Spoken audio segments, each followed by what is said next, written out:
5.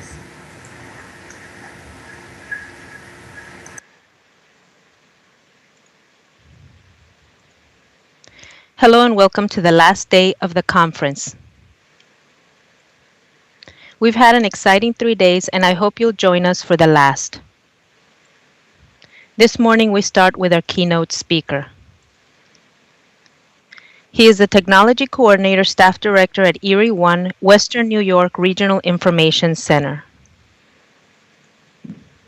He has also been an elementary school teacher and the past chairperson for ISTE SIGVI. Currently, he is the project director for the OpenSim project Islands of Enlightenment, funded by New York State Department of Education, Technology, and Learning Grant. You can see more at this link. Please help me welcome Andrew Wheelock or Spiff Whitfield in Second Life. Andy, the floor is yours. Great. Thank you very much, Letty. And thanks everyone for being here. And I want to begin my presentation. For those of you who don't know, and part of my introduction said that, is I am from Western New York. And I'm very fortunate we have in New York State, and especially Western New York, we have quite a few native population here. And I did a lot of work and research with the natives, and especially the Seneca. And one of the things that I learned when they give meetings, and this goes back to traditional native ways, is always to start off with a moment of thanks. And I thought that this presentation I would begin with a moment of thanks, because I'm very grateful to all the connections that I've made, and it really started with my venture into Second Life. And through Second Life, I've just had the fortune of meeting just so many amazing people that have taken me on a path in my education.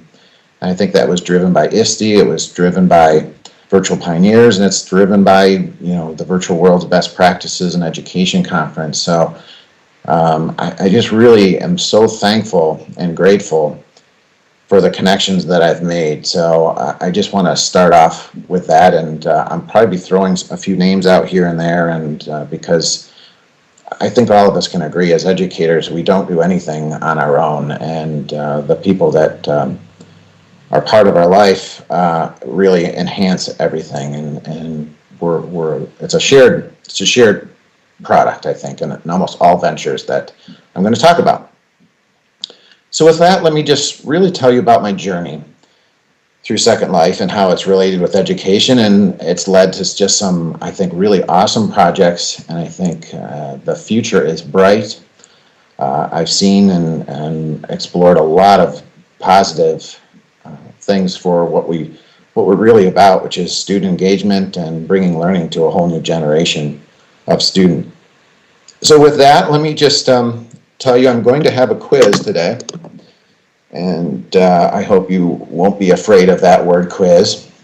Let's just call it maybe a review, because I don't want to do that, put any pressure on anybody, especially in today's assessment world. But if you want to do this, there's no pressure. Let me just, I think I goofed up my slide here. Let me just zoom through this real quickly. I'm going to take you to Infuse Learning.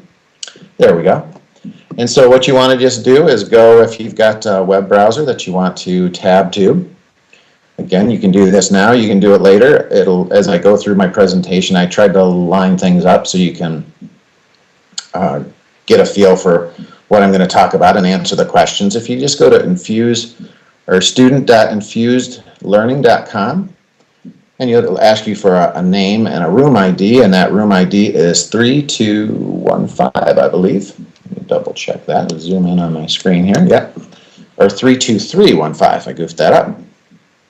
So if you want to follow along with my little review, it'll just help you as I go through the presentation to make it more of an interactive experience.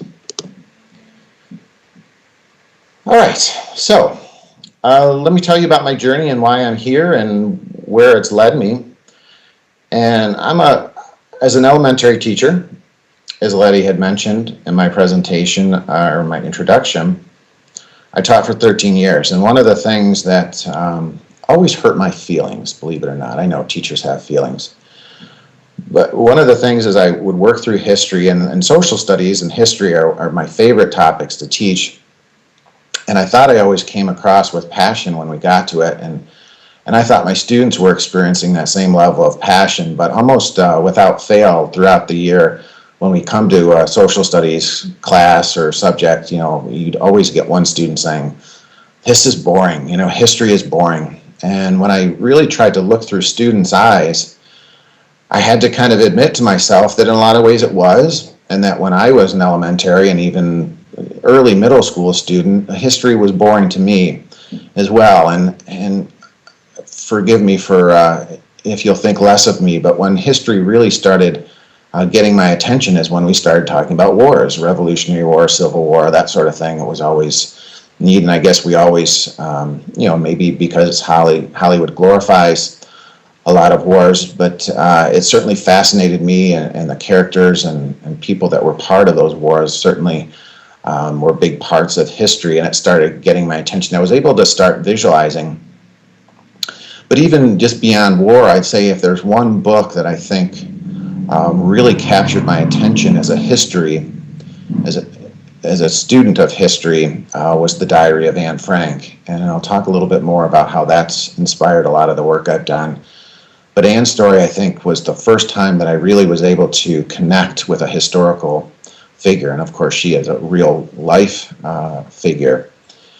And so I really started thinking about ways to really engage students. And I'm in my job, I'm able to travel to a lot of different schools, and I still think, when it comes to history, we still have that very stoic tradition of the lecture style presentation for history. And it's often just slides, and at best we usually throw out a PowerPoint presentation with slides, and sometimes we're even throwing out movies, which are, I think, much more engaging and helpful.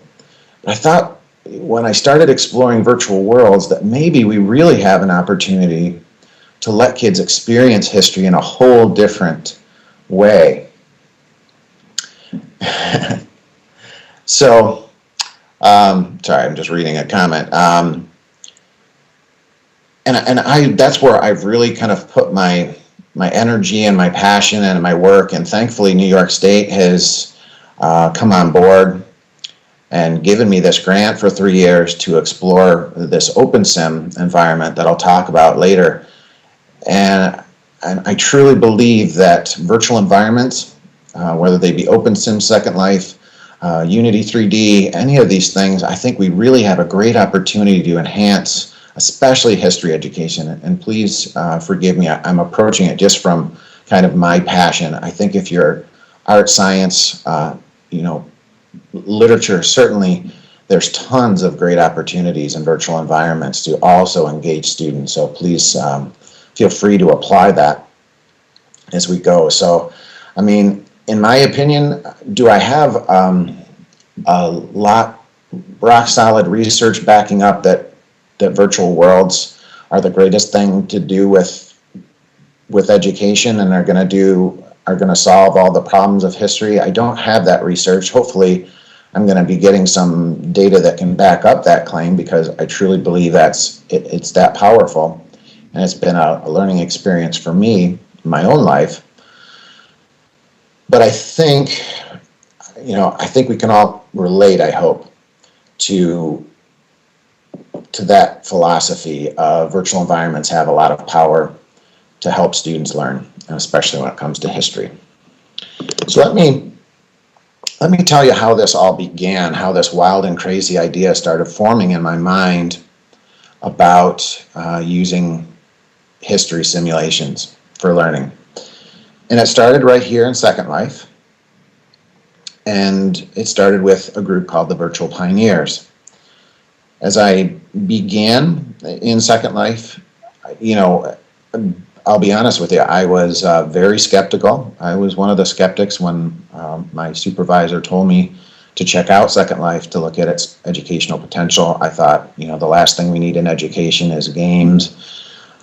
Kids are playing too many video games. Why would we want to bring that to school? And when I started looking around, I was pretty quickly changed and realized that there's a lot of power in virtual worlds, not only just the visual portion, but the communication portion, I think, drove it even further for me in my thinking. And the virtual pioneers, as I started exploring, I noticed there were a lot of great history sims. And so I started talking with some of my fellow colleagues, and we got a group of teachers together, and we formed this little group called the Virtual Pioneers in Second Life. And we started meeting, and this was just a local, Western New York group, and we came across Kathy Schrock, and Kathy said, "Hey, I've got an island. Feel free to have your own building there." And again, that comes back to my gratefulness. So Kathy got us started with a space, and we started doing tours every Sunday, and Sunday seemed to be the best night for us teachers, that we were just ramping up to get ready for our next week in school. So we just started meeting, and then we started going on tours, and then we had a role play presentation, and it really just kept snowballing in great ways from there. And I kept meeting new people. We were meeting people from all over the world. We were getting presentations from people all over the world, from Australia to Qatar to all kinds of just worldwide connections. And so again, we started off on Lighthouse Learning Island with Kathy, and then eventually we went to the University of Maine, offered us a nice space with a building. And I think if Serena is still in the audience, she can remember Serena, of course, has been, I'll mention her name probably a lot today, but she's been a big part of everything we've done, and one of our awesome builders, as well as just contributors. But someone had approached me and said, I'm a builder. I'd like to, I know someone who could build for you, free of charge. And they just gave us this building. And soon after that, they just vanished. I haven't seen them on Second Life in a long time. So it was kind of almost a Charles Dickens type story of someone just, some benefactor coming in, giving us this awesome building and then walking away. So it's an interesting story. But anyways, back to my timeline. So we got some space on University of Maine. We continued to put resources and have our tours and come together and have meetings, presentations, even parties and socials. We did a conference, and we've really just expanded beyond that. And then we finally found a new home at Edu Islands 9. And again, we're grateful to all the other islands we were there, but Edu Islands 9 finally became our destination as we are now. So please, stop by and see us on Edu Islands 9. We're next to the Sigby building, so there's a great kind of education community, and it's really been a wonderful location for us because it's a nice hub for a lot of different educational ventures. And so that's where we have it. And stop by and meet us on a Sunday night, 5:30 p.m. SL time. We have a meet and greet one week, and then the following week we'll have a tour or a presentation. So one week's going to be more informal, and then the following week is formal. And of course, I can put into chat our website. I know I'll put it in later, but if you want to check it out, it is virtualpioneers.weebly.com. And also, I'm going to just quickly zap out and show you,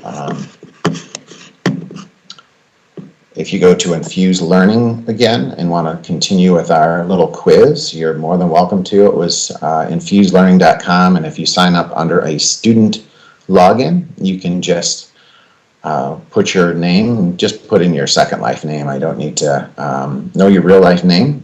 And then just the room ID is 32315. So if you want to follow along with our,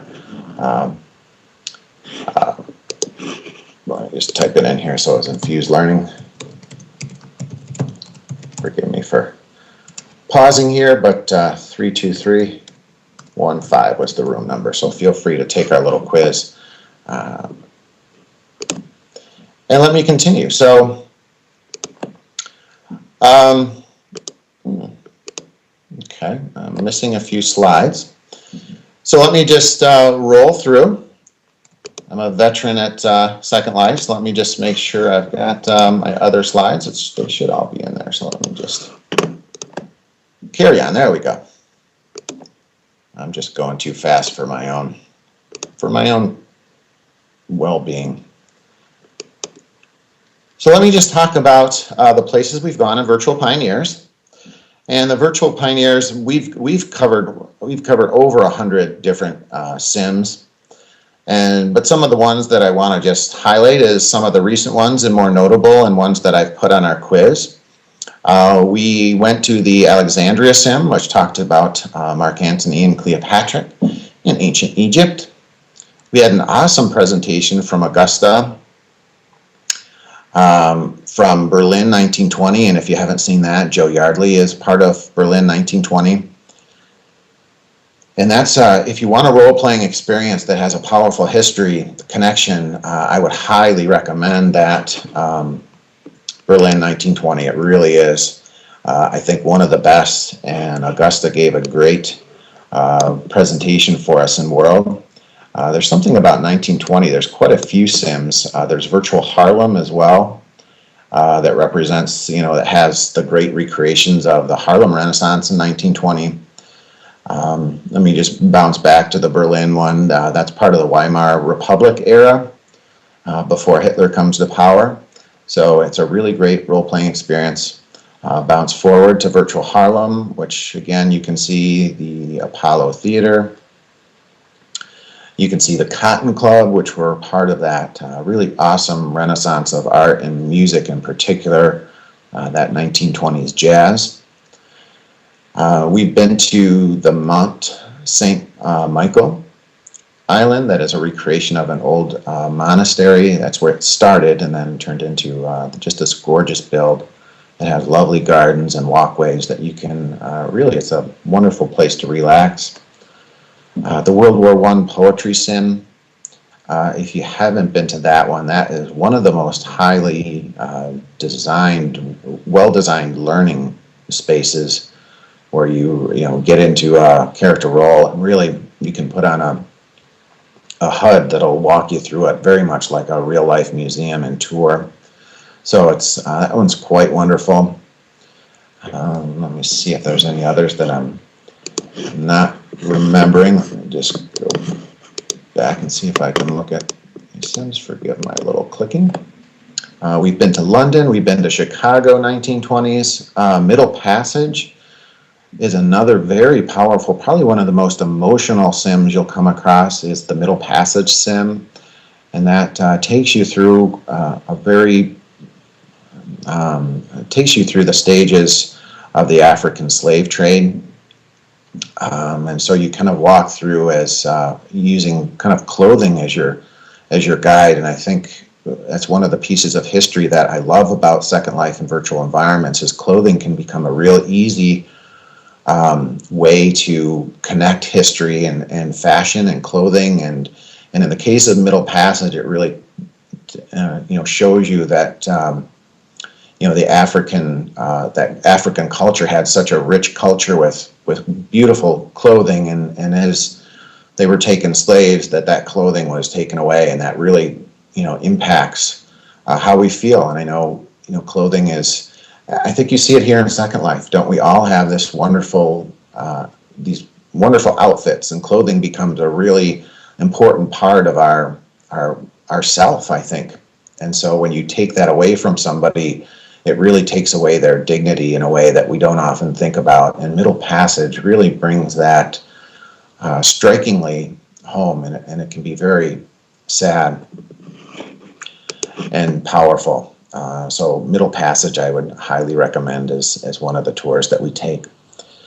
So those are places that we've gone in Virtual Pioneers, and you can just see from the little snippets I've thrown out, the learning that has happened as we walk through those tours has been just revolutionary for me in my thought process.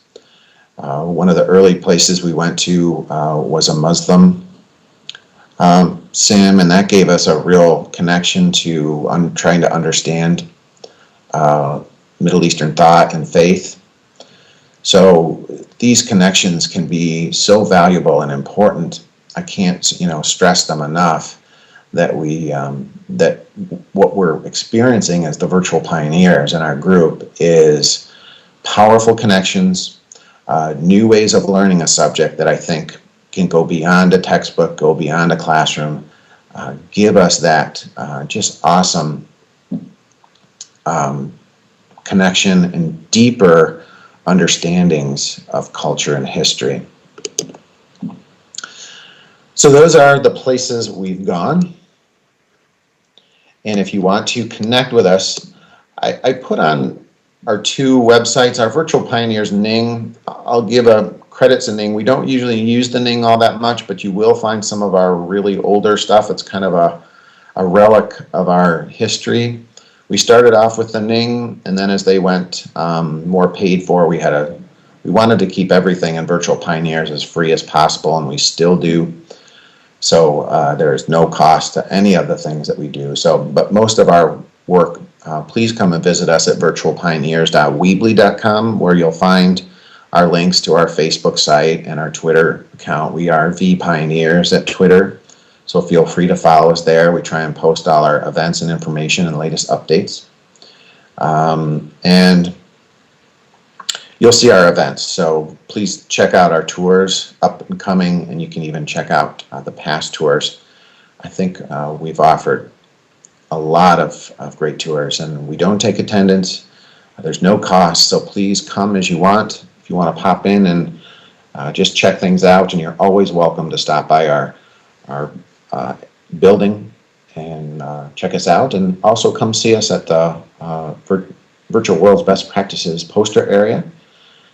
And you can see a picture of our Virtual World's Best Poster area from last year, which we won an award, and I've got to give Serena big kudos for that, because Serena did a lot of the creation and design, and Techplex as well, I believe, was part of that. And just give you some background information. I seem to be going backwards rather than forwards, so let me see what's going on here. It's strange. So let me, not sure why my slides are going backwards, forgive me. I'm just going to walk through some different things here. There we go. Okay, so those are the places we've gone. Let me talk now the places we're going. Let me tell you about my projects.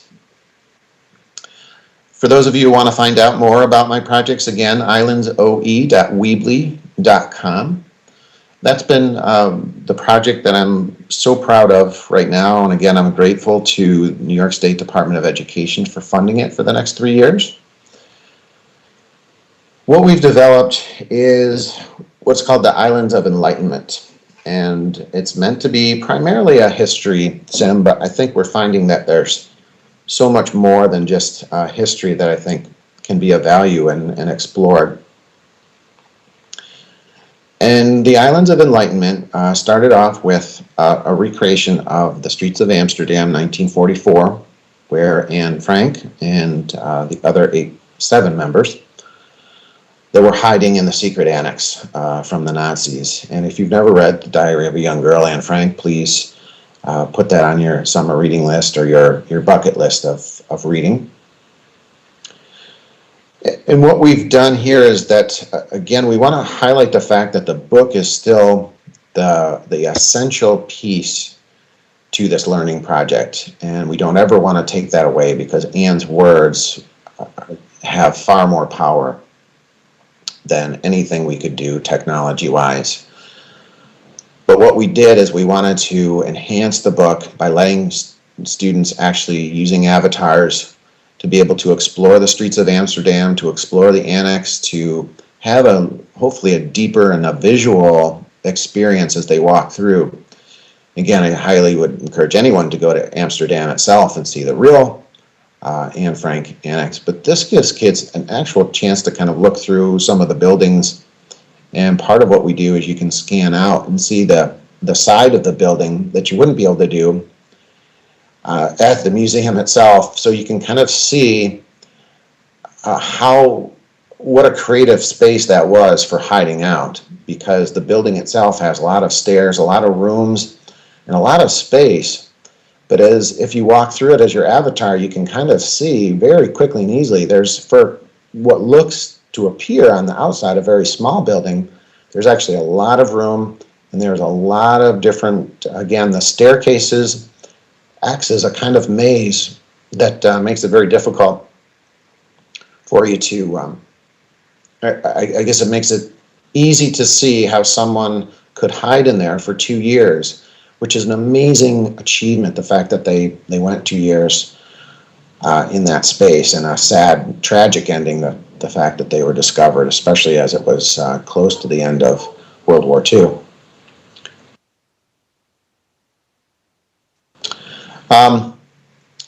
So that was our very first creation, and again, there's a whole team of people that went into that build, Serena being one of them, Techplex, who did a lot of the building, just wonderful pieces to that, and they all came together. Kim Flack from PBS 8 in Arizona was awesome. She got us PBS resources that were involved, so we had a lot of those. So we've got those integrated into the sim. We have Drew Kahn from Buff State, who runs an Anne Frank project out of Buff State that we're going to be a part of this year. I'm really excited about that. Basically, the Anne Frank Museum in New York City is going to bring part of their exhibit to Buff State this fall so that people can see the real artifacts. It's the only museum outside of Amsterdam that has Anne Frank's artifacts. It was created by Otto Frank to teach Americans about Anne's story. And so we're going to be using the annex, our virtual recreation, as a companion piece. And so really excited about that. Drew was part of that. Again, I had people that were reviewing, Darlinda Miktuk, Susanna Renzi. There's just a whole host, and I know I'm forgetting people, including my supervisors, Juliana Shalino, Michelle Ogle. I just want to throw those names out there because all of those people come together and helped push this. Kim Prentice from Australia did some building for us for canal boats. I hate to just blab on and on about people's names, but it's those people that pulled it all together. And I'm finding with Anne's story has amazing roots, I think, is maybe the best way to do it, because each time you connect with somebody using Anne's story, it brings great things, and it brings new opportunities. And I've just had such fortune just by starting with Anne's story. It's stretched out, and really we're reaching out to the world, and hopefully we're going to extend our reach to as far away as Rwanda and connect with people there. So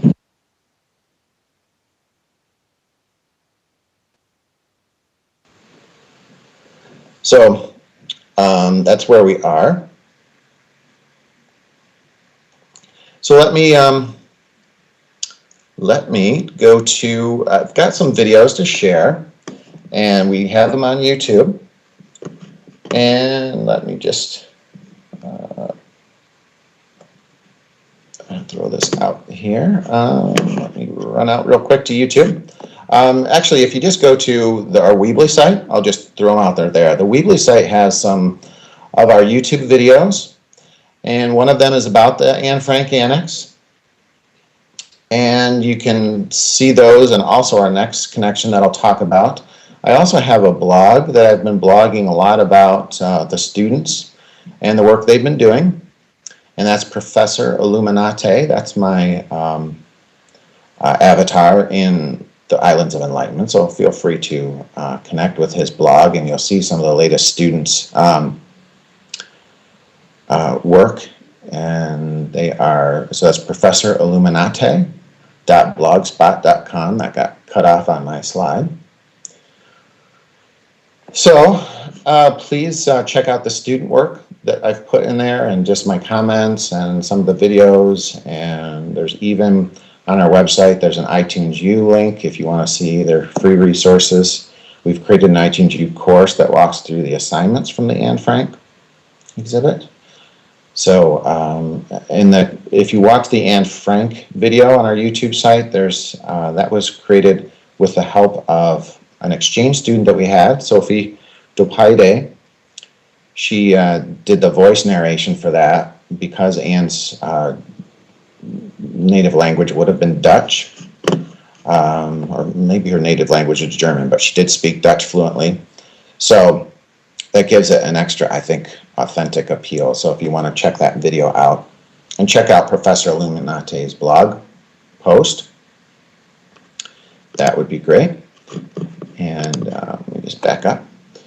And then let me just tell you about our future project, because that's coming up really soon, actually this week. I'm going to be talking about, we're going to be working with a team of teachers. And that team of teachers is going to be working on the Heir of the King project. And we have a final story. We have a castle built. We have an island that has a castle built. Our next frontier is to flesh that out using quests, kind of a quest-based learning scenario and a gaming-style learning scenario that we're hoping to have powered through 3D Game Lab. If you haven't checked out Chris Haskell and Lisa Dolly's work at 3D Game Lab, it's really awesome. And I'm really excited about using that as kind of our platform to drive the learning through that. But the Heir of the King project, it starts with a story.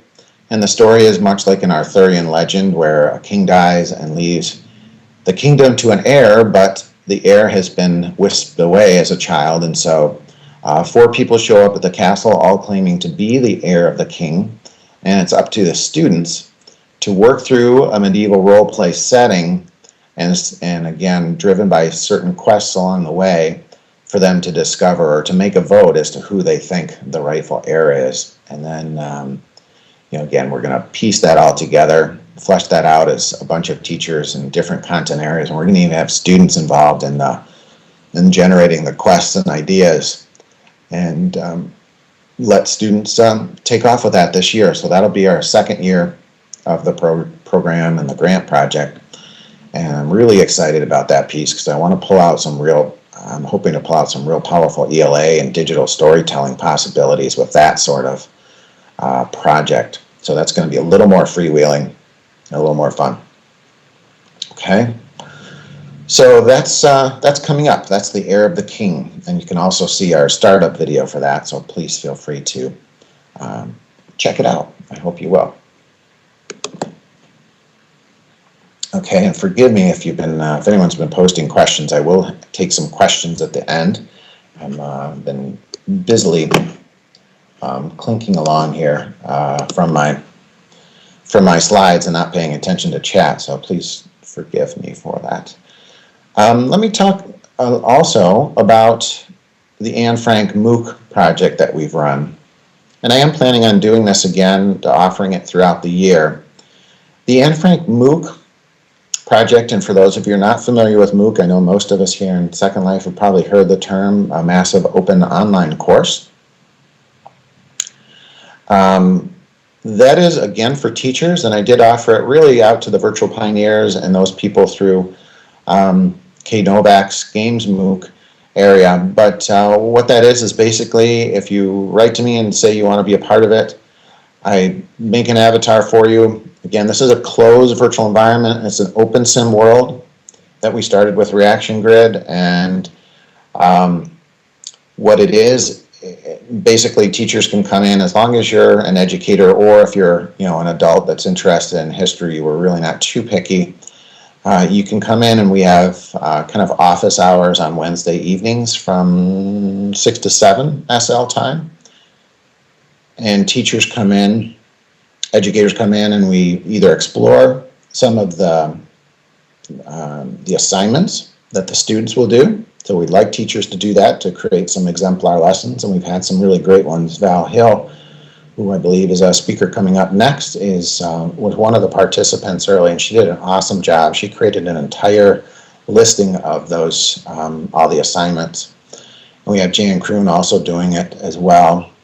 And so, anyways, this allows teachers to come together and connect via this virtual environment to explore the site. And I've found, as we've worked through, we've had some really good discussions that I think are generated by being in that virtual environment. And I don't know that we'd have quite the power of those presentations if it wasn't for that. And we've even had some of the teachers from the grant come in and work with the MOOC as well. So it's really flexible. It's meant to be like a MOOC. You can be a lurker. You can be someone who's in world all the time. But it really gives you that free exploration. And how we've set it up in our virtual environment to make sure that students know who students are and teachers know who teachers are is that all the educators have the first name of professor. So they have professor, and usually it's their real world last name.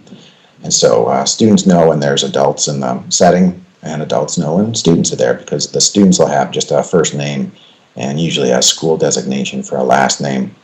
But it is not distinctive to those students. So there is privacy embedded into that sim. So that's our MOOC project, and that one's been a powerful one for me because it connects me with other educators and gets their thoughts and ideas. The pictures that you see there are Jan Kroon. She did a really nice job of taking pictures and editing them to have some a real authentic kind of old time feel, I guess would be the best way to put it. So I've really enjoyed those sessions and meeting people on Wednesday evenings. So just if you're interested in the MOOC, we've already been through, I think, 3 weeks of it. You're more than welcome to just contact me through that Weebly site. There should be a content tab on the islandsoe.weebly.com site. So there's a contact tab that you're welcome to contact me, and I'll set you up with an avatar. All right, so what's on deck for the learning that I want to explore? Well, I already talked a little bit about 3D Game Lab. I worked with that. Peggy Sheehy, who I know has always been one of the keynotes here, and is just a powerhouse of new thoughts and ideas.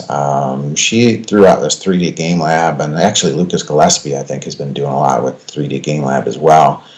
And 3D Game Lab is really a really awesome platform. It's really a learning management system that is really designed to give students instant feedback, let them know where they stand. It also gives students kind of choices as to where their learning is going. And I think it's essentially, when it all comes down to just a great tool for learning, because it gives kids that instant feedback. And I'd say kids, but it really can be students of all ages. It's able to break things down to objectives, give students instant feedback, let them know where they stand, and choose their own learning. So those three things, I think, are things that all good education has been. And I think that's where technology really is the beautiful thing for all of us, is that anytime we can give students feedback quicker and better and more constructive, I think the better learning happens. And that goes back to the frontier days with the early pioneer schools here in America. You had feedback is essential to good education. I think we all agree. And if we can use technology to give that feedback, all the better. So 3D Game Lab is, I think, an exploration where I want to go, because I think it just ties in so nicely with the virtual environment work that I'm doing. I've also just came across Brainiac, which is supposed to look, I think it's a similar design to 3D Game Lab, but that hasn't rolled out. But I just wanted to give them a little plug, because I saw that, and maybe that has some good possibilities as well. We're on deck as far as doing presentations. We're looking at possibly the third year doing a rebuild of Titanic. I think Titanic, for all of us, for every age level, Titanic can be an amazing I think it taps into almost every grade level's interest level. So that's why I'm wondering if Titanic would be a great way to bring together high school, middle school, and elementary school all coming together and doing some building and doing a project. So we're looking at possibly that last year of the grant anyways. I'm still hoping to carry this on for forever and ever. Doing a Titanic rebuild and getting an entire school behind a Titanic rebuild. The other possibility I'm looking at is Gettysburg. One of the teachers that's part of our grant is Gettysburg, or actually he's a local historian, but Gettysburg is one of his passions. So we're looking at having his students create a Gettysburg rebuild. And let me just pause here, because that's one of the things that I think has been a true inspiration for me as pulling this project out. I see so much potential in virtual environments for students and their learning. But I think one of the real powers is student building. And I think this is where Minecraft comes in. If you're a person that's been working with Minecraft, I think you've seen when you give students the ability to create and build and problem solve and collaborate, you've unleashed an amazing potential for learning. And that's what I've really found, that there are students that take off with building. And that's one of the things I love about OpenSim and Second Life type builds, is that students can build here, there, and again, Minecraft as well. And that building has just huge power. If it's harnessed well, again, students can build all kinds of wild and crazy things, which I think are good because it expresses our artistic and creativity side. But I think if we, when we learned this when we started building the Anne Frank house, just to rebuild that, you have to dig into the history, because we wanted to make it as authentic as possible. So you have to look at the artifacts. You have to look at the math of it, like how big was it? What are the dimensions? You have to look at the architecture. You have to look at all kinds of things. Building historical recreations brings about all kinds of learning, and perhaps this isn't the best way to look at it. It's almost like Trojan horse learning, because kids don't realize what's happened. They're having so much fun doing building that the learning is happening organically. So it's a beautiful thing, and I think building is, and I think Minecraft has exploded the whole building possibility. So I think that's where really OpenSim, Minecraft has a huge potential for building, for creativity, for digital storytelling, and for historical and other types of learning. So that's what's on deck for my projects. Oops, going backwards again. There. All right, I'm going backwards again. Hold on, what's going on here? Sorry about this, folks. There we go. And there we go. All right, let me just talk about my other connections, and then I'm going to pause for some questions. Again, I want to thank Second Life for bringing me a lot of different connections, and one of the most important ones to me has been ISTE's, SIGV. And I know many of us probably were ISTE members at one time and went to ISTE Island, and again, the Alamo build that they had on ISTE Island when it was ISTE conference was in San Antonio, and it was back in San Antonio this year. But that was an inspiration when I started off, and just all the connections that I made there. The most powerful, to me, social network has been Second Life, bar none. As much as I like Twitter and Google Plus, I'm getting into, Second Life has been a huge connection for me, and I've made great connections. Again, Kay Novak, Chris Luke, Scott Merrick. I could just go on and on. There's just some awesome people that have powered my learning and thinking. Please join us for the SIGV Speaker Series. I've been hosting that for a couple of years now. So the third Tuesday of every month, except for August. We do take a break in August, and we don't really take a break because we do the Connected Educator Month through SIGV. But please join me. It's a very, I think, informal chat. I spend very little time talking. Most of what I do is ask questions, and from some of the people, I think, virtual environment leaders of the day. So come on out for that. You can check our speaker series there and see the different speakers we've had and the different speakers we're going to have upcoming this year. And we've got a good slate of people coming up. I'd highly recommend checking out K Novak's Games MOOC.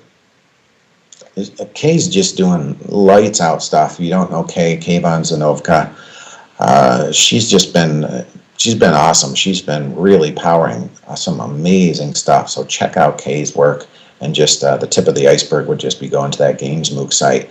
Does a lot with World of Warcraft. I'm just getting into World of Warcraft. Unfortunately, my time is so tight. I can't do a lot with that. But so that's a great thing to check out. And also VEG. Check out the VEG Journal, Virtual Education Journal.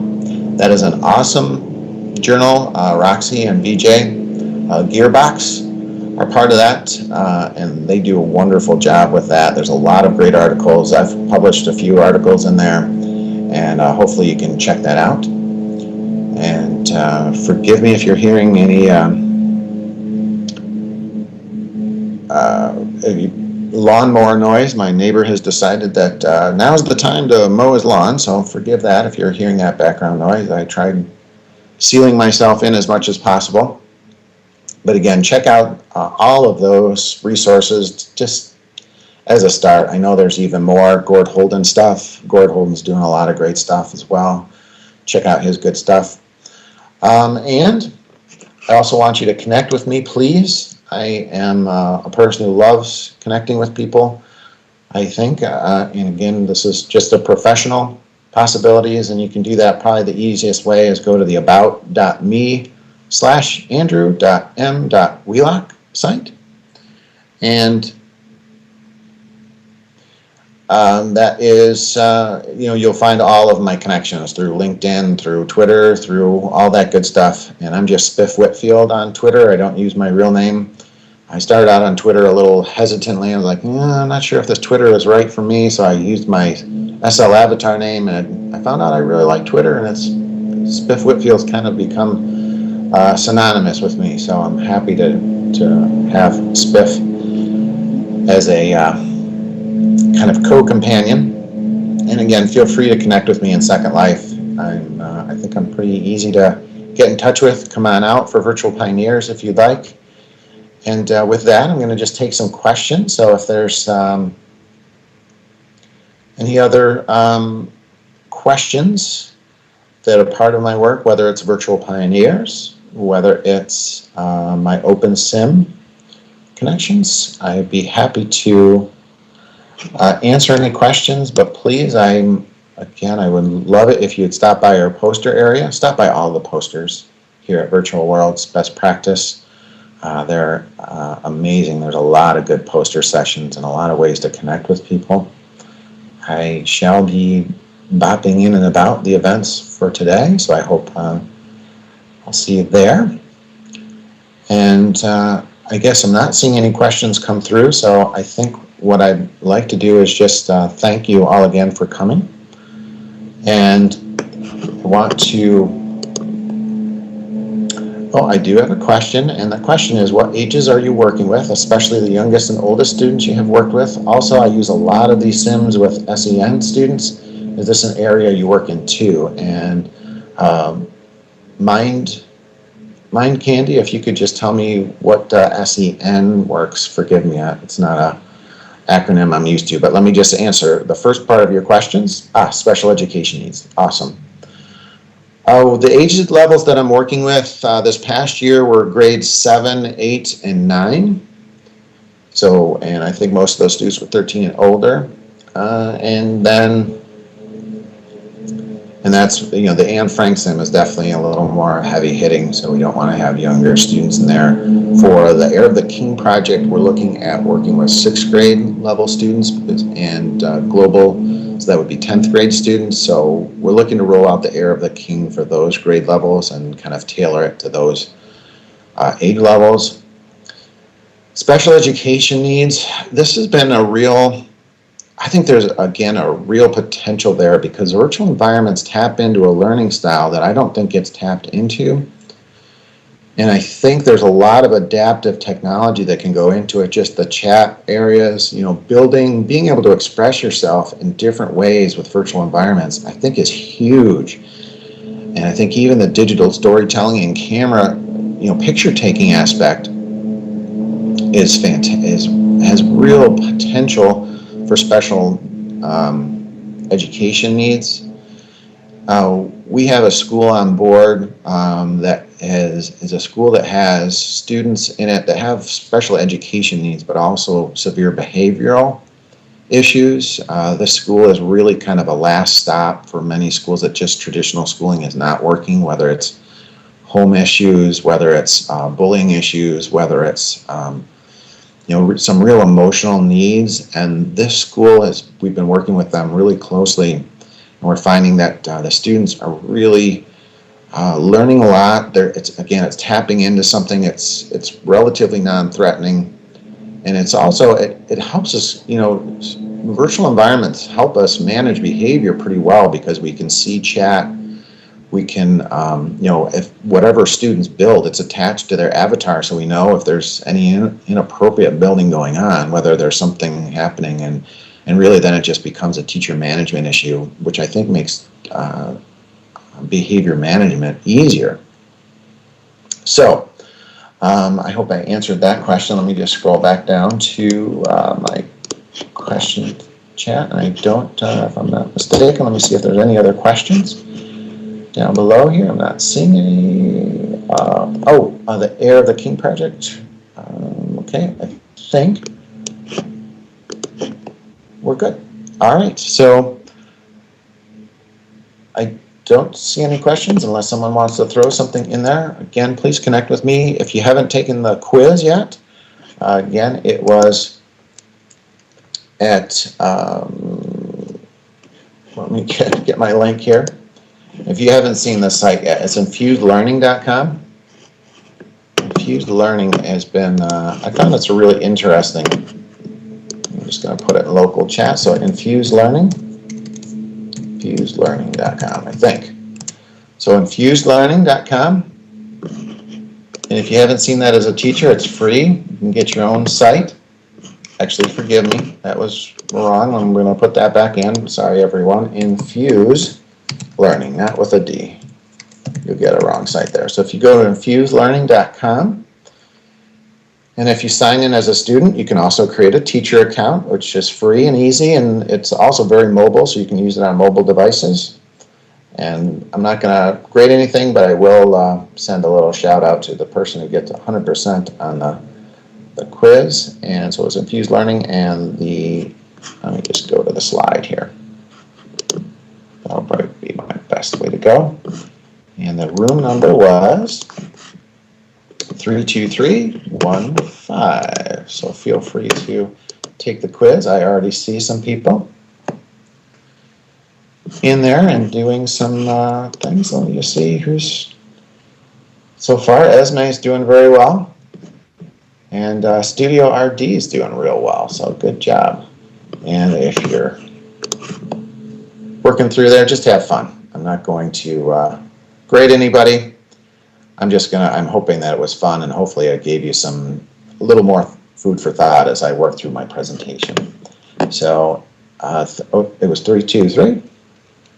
323, right, 32315. So there is that. And so I want to thank you again. I want to thank Virtual World's Best Practices and my helper, Oronoke, was a big help in getting me set up for this. And I am just, I'm honored to be here. I hope this has inspired you to kind of push the boundaries. I worked really hard at getting people to believe in virtual environments. It's been an uphill climb. I think all of us here have seen the light, but we need to bring those students' voices. I think that's my next, my final act is to really bring student voices to let them know that learning is happening. And I'm going to do that through the Anne Frank build, the Heir of the King project, and hopefully more and more. I think I'm a firm believer that we're on something big here and awesome, and it just takes a committed effort by all of us to keep pushing that envelope, finding funding where we can. Again, I'm grateful to New York State for funding this and just sending out our message and getting kids talking about their experiences. So thank you very, very much. You guys are awesome. I'm so grateful to all of you for being here and connect with me. That's what this is all about. Thanks.